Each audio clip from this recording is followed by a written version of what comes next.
Delinquency is falling. Negative equity is falling. Places in red have high rates of negative equity, and there are some of them. They are primarily the sand states and California. There's some of that in Georgia as well. Some of that up in Michigan, some of it in Chicago, some of it up in the Northwest. But for the most part, most of the country is not red. So we don't have a real big negative equity problem anymore. And really exciting here is that negative equity is falling. The number of people whose homes are worth less than what they owe on their first mortgage and second mortgage combined is now declining for the first time. All the indicators are that we're starting to put this problem behind us. And that's happening in New Jersey as well. The shadow inventory, the total number of houses which are either in foreclosure or are delinquent and not yet in foreclosure, fell by 1.2 million houses in the first half of the year alone. We're going to wipe out about 2.5 million houses out of the foreclosure shadows by the end of this year in 2012. And the estimates are that what we have left is only somewhere between 2 and 4 million more.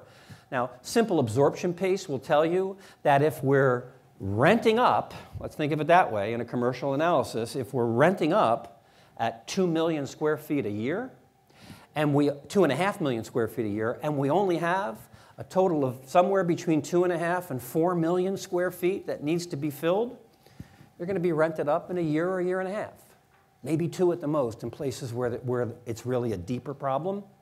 This is all behind us within a couple of years because this pace is accelerating.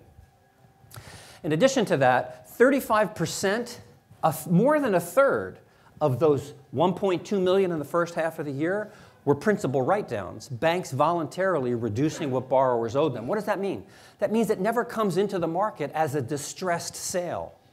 And you know about the infectious effect that distressed sales have on house prices, right? When houses that are selling for $500,000 or $400,000 suddenly start to have houses in foreclosure selling for half of that in the market, you know what that does to buyer confidence. You know how that depresses housing prices. More than a third of what went wrong never gets to the market because it's being written down. More importantly, those properties that do go to REO overwhelmingly are not coming into the market as distress sales. Because today, what investors are saying is the housing market is getting better. If I buy it at 50 cents on the dollar and I spend 25 cents on the dollar to get it right, to fix it so it's in good condition, I can sell it for 100 cents on the dollar because now there's a viable market to do that, and I make a 25% return. So what that means is when the foreclosures are occurring, the banks are taking ownership, they're not selling them one-off. They're packaging them into pools of 50, 100, 500, 1,000, and they're selling them to investors. Now, I'm talking major investors. I'm talking about Blackstone, which raised $5 billion just for this. Because they're going to come to market not at 50 cents on the dollar, they're going to come to market at full market price and be in the condition which means there's no distortion on house prices that occurs as a result. And still some other investors are saying, better yet, I'll buy it for 50 cents on the dollar, I'll put in 25 cents on the dollar to fix it, and then I'm going to hold it and rent it for 5 years, and instead of selling it for 100 cents on the dollar, I expect to sell it for 115 or 120 cents on the dollar, because I can't get that return anywhere else, because the housing market gets better from here. This is in our rearview mirror within the next 18 months to 2 years, in some places within a year. Delinquencies are declining. There's another settlement that is in the works with another 4 of the huge, massive banks. The first settlement was only 5 banks. The attorneys general aren't done. They settled with those. They're going after the others. And they're going to look for a similar commitment to write down loans. So far it's been Bank of America and Chase and Wells Fargo, the too big to fails. Justice Department's not done yet, and we're going to see more of that come into play. My read is this ends up being like the Gulf oil spill. Do you remember it? Yes. Do you remember that the oil never hit the shore? It never hit the shore. They had live television crews on the beach with satellite hookups. And the network anchor would say, and now we're going to go down to Melissa in Mobile or in Panama City. Melissa, What's going on? Has the oil hit the shore yet? Not yet, Chuck, but we expect it any minute yet. Talk to you at 6. 6 o'clock, they'd go back. They gave it up after 4 days because the oil never hit. That's what's going to happen here. It's going to be in our rearview mirror within a few years. Multifamily, on fire.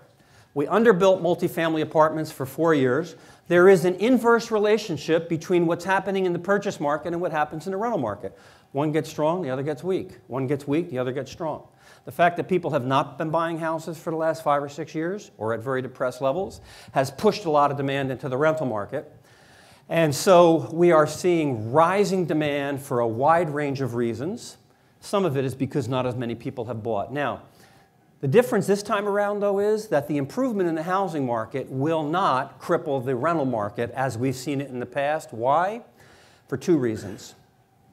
The bookend generations, and the bookends are baby boomers at one end of the bookcase and Gen Y or millennials or echo boomers, they have a lot of different names, on the other end.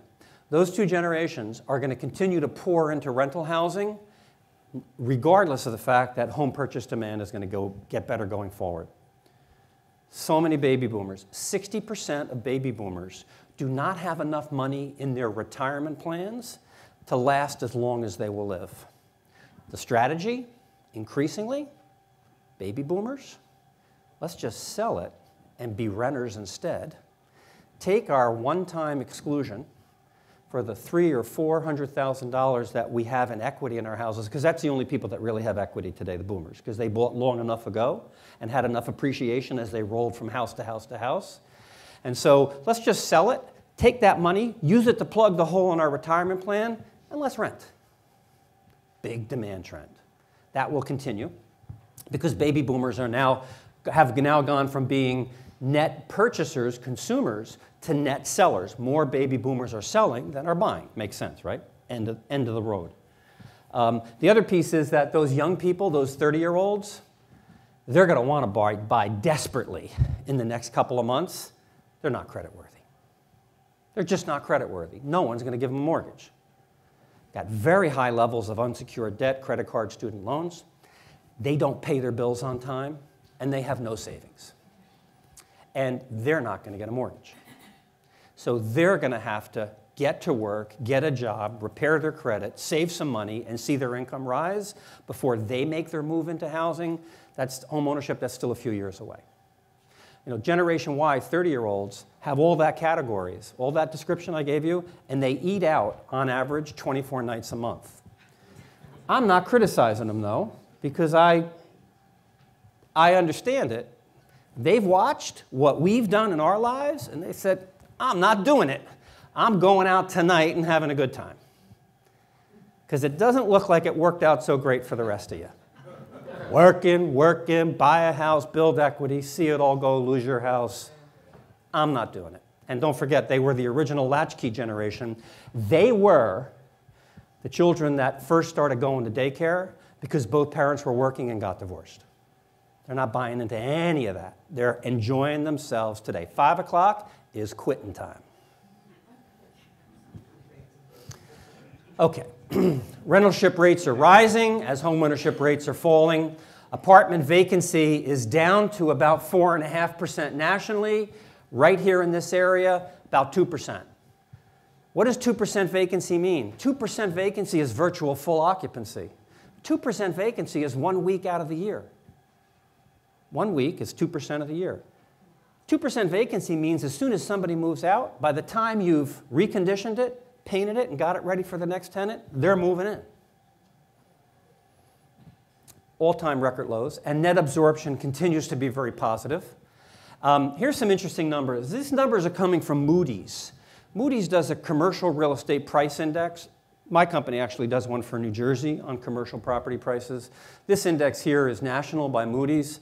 And what we can see here is that with year 2000 being equal to 100, meaning the base year, apartment prices today are at 162% per apartment of where they were back in 2000. So you can see the rise up, you can see a sharp rise down. You're going to see that in all the commercial sectors, but what you see here that you will not see in the other sectors is this very sharp rebound because of this transition from home ownership to rentership.